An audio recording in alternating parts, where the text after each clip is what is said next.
Bob here. Got a haircut today, because today I think might be the day that I meet Sean. I know that he's about 10 or 11 years old now, and I hope my scars don't scare him. It's been, I don't know, ages, and there's been a lot of adventures on the way for building the molecular relay, but none of that really matters right now. What matters is that we're ready. I could have never done this without the Brotherhood of Steel. And I'll tell you one thing, they have some pretty incredible pilots. I rode on some vertibirds during the war with the Red Chinese, and I'm pretty sure that our boys would not have even tried to set a vertibird down in a space that is this tight, let alone tried to dock with a floating airship. It's amazing. Great pilots aside, though, I got some doubts about these Brotherhood guys. I mean, I agree with the goal that technology is a tool, and sometimes we may need to protect humanity from itself, but they're so full of hate. I keep thinking about something that one of my heroes growing up said. He said, "Freedom is the right of all sentient beings." Now, he was talking about the Red Chinese and the fact that even though he considered them to be subhuman, they were still sentient and deserved to be free, and that's why we needed to go and liberate them. But I keep thinking about it and wondering if there might be some truth, even though it was just Saturday morning propaganda.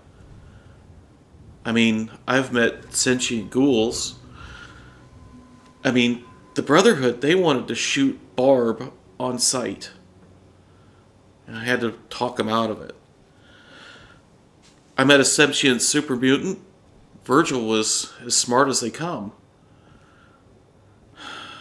Is Codsworth sentient?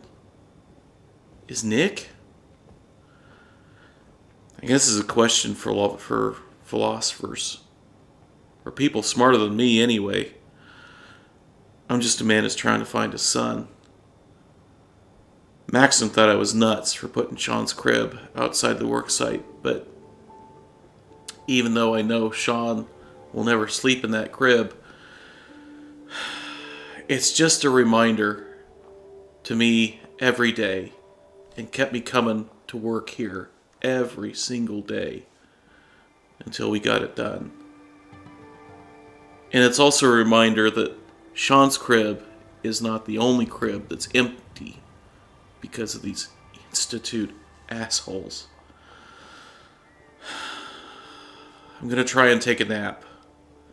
I plan on going in at about 1 o'clock in the morning. I don't know if it matters. I don't know if they have a day and night cycle that they keep in there. I mean, they've been living under the ground for 200 years, but they might, and I'll take any advantage that I can get. To make the molecular relay work, we're going to have to reconfigure power in the settlement. I've already been using power from my little workshop generator and Anna's windmill generator on top of her house. And those have been fine for testing, but for it to really go, we're going to need the big main generators on top of the purifier building. They spend most of their time powering the purifier and the rest of the time powering the turret defenses. I'm set up to hijack that power, but before I did, I had a meeting with everybody in the settlement. And I explained to them that they're going to be vulnerable while we do this. There may even be an Institute counterattack. We just don't know.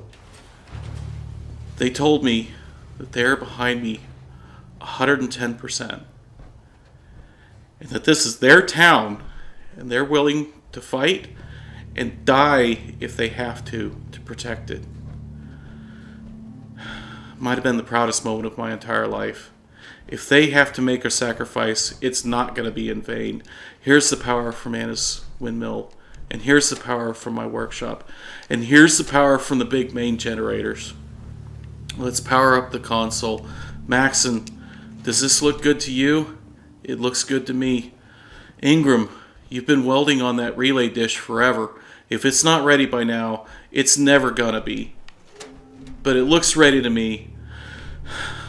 I don't know what waits for me on the inside of the Institute, but I'm as ready as I'm ever gonna be. Ingram, Maxon, it's time. Let's do this.